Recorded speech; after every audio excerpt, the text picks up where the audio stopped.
Praise the Lord. 1 ശമൂവേൽ പ്രവാചകന്റെ പുസ്തകം 27-ാം അധ്യായം 1 മുതൽ 12 വരെയുള്ള തിരുവചനങ്ങൾ. അനന്തരം ദാവീദ്, ഞാനൊരു ദിവസം ശൗലിന്റെ കയ്യാൽ നശിക്കുകയുള്ളൂ. ഫെലിസ്ത്യരുടെ ദേശത്തിലേക്ക് ഓടിപ്പോകയല്ലാതെ എനിക്ക് വേറെ നിവൃത്തിയില്ല. ശൗൽ അപ്പോൾ ഇസ്രായേൽ ദേശത്തൊക്കെയും എന്നെ അന്വേഷിക്കുന്നത് മതിയാക്കും. ഞാൻ അവന്റെ കയ്യിൽ നിന്ന് ഒഴിഞ്ഞു പോകും എന്ന് മനസ്സിൽ നിശ്ചയിച്ചു.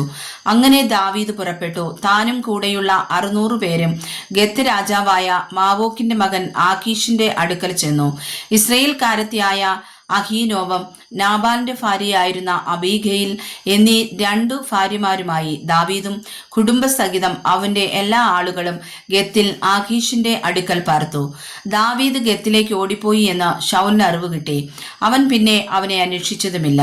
ദാവീദ് ആഖീഷിനോട്, നിനക്ക് എന്നോട് കൃപയുണ്ടെങ്കിൽ നാട്ടുംപുറത്ത് ഒരു ഊരിൽ എനിക്കൊരു സ്ഥലം കൽപ്പിച്ചു തരുവിക്കണം. അവിടെ ഞാൻ പാർത്തുകൊള്ളാം. രാജനഗരത്തിൽ നിന്റെ അടുക്കൽ അടിയൻ പാർക്കുന്നത് എന്തിന് എന്ന് പറഞ്ഞു. ആഖീഷ് അന്നു തന്നെ അവന് സിക്ലാഗ് കൽപ്പിച്ചു കൊടുത്തു. അതുകൊണ്ട് സിക്ലാഗ് ഇന്നുവരെയും യഹൂദ രാജാക്കന്മാർക്ക് ഉള്ളതായിരിക്കുന്നു. ദാവീദ് ഫെലിസ്ത്യ ദേശത്ത് പാർത്ത കാലം 1 ആണ്ടും 4 മാസവും ആയിരുന്നു. ദാവീദും അവന്റെ ആളുകളും ഗശൂര്യരെയും ഗസ്രിയരെയും അമാലേക്യരെയും ചെന്ന് ആക്രമിച്ചു. ഇവർ ശൂർ വരെയും മിസ്രയീം ദേശം വരെയുമുള്ള നാട്ടിലെ പൂർവ്വ നിവാസികളായിരുന്നു. എന്നാൽ ദാവീദ് ആ ദേശത്തെ ആക്രമിച്ചു. പുരുഷന്മാരെയും സ്ത്രീകളെയും ജീവനോടെ വെച്ചേച്ചില്ല.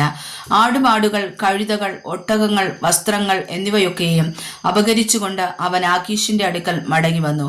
നിങ്ങൾ ഇന്ന് എവിടെയായിരുന്നു പോയി ആക്രമിച്ചത് എന്ന് ആഖീഷ് ചോദിച്ചതിന്, യഹൂദയ്ക്ക് തെക്കും മേലിയർക്കും തെക്കും കേനിയർക്ക് തെക്കും എന്ന് ദാവീദ് പറഞ്ഞു.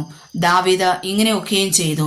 അവൻ ഫെലിസ്ത്യരുടെ ദേശത്ത് പാർത്ത കാലമൊക്കെയും അവന്റെ പിതാവ് ഇതായിരുന്നു എന്ന് അവർ നമ്മെക്കുറിച്ച് പറയരുത് എന്ന് വെച്ച് ഗത്തിൽ ദാവീദ് ഇങ്ങനെയൊക്കെയും ചെയ്തു. അവൻ ഫെലിസ്ത്യരുടെ ദേശത്ത് പാർത്ത കാലമൊക്കെയും അവന്റെ പതിവ് ഇതായിരുന്നു എന്ന് അവർ നമ്മെക്കുറിച്ച് പറയരുത് എന്ന് വെച്ച് ഗത്തിൽ വിവരമറിയിപ്പാൻ തക്കവണ്ണം ദാവീദ് പുരുഷനെയാകട്ടെ സ്ത്രീയെയാകട്ടെ ജീവനോടെ വെച്ചേച്ചില്ല. ദാവീദ് സ്വജനമായ ഇസ്രായേലിന് തന്നെത്താൻ നാറ്റിച്ചതുകൊണ്ട് അവനെന്നും എൻ്റെ ദാസനായിരിക്കുമെന്ന് പറഞ്ഞ് ആഖീഷ് അവനിൽ വിശ്വാസം വെച്ചു. അവൻ എന്നും എൻ്റെ ദാസനായിരിക്കുമെന്ന് പറഞ്ഞ് ആഖീഷ് അവനിൽ വിശ്വാസം വെച്ചു. വായിച്ചതായ തിരുവചനങ്ങളാൽ കർത്താവ് നമ്മെ സമർത്ഥമായി അനുഗ്രഹിക്കുമാറാകട്ടെ. ആമേൻ.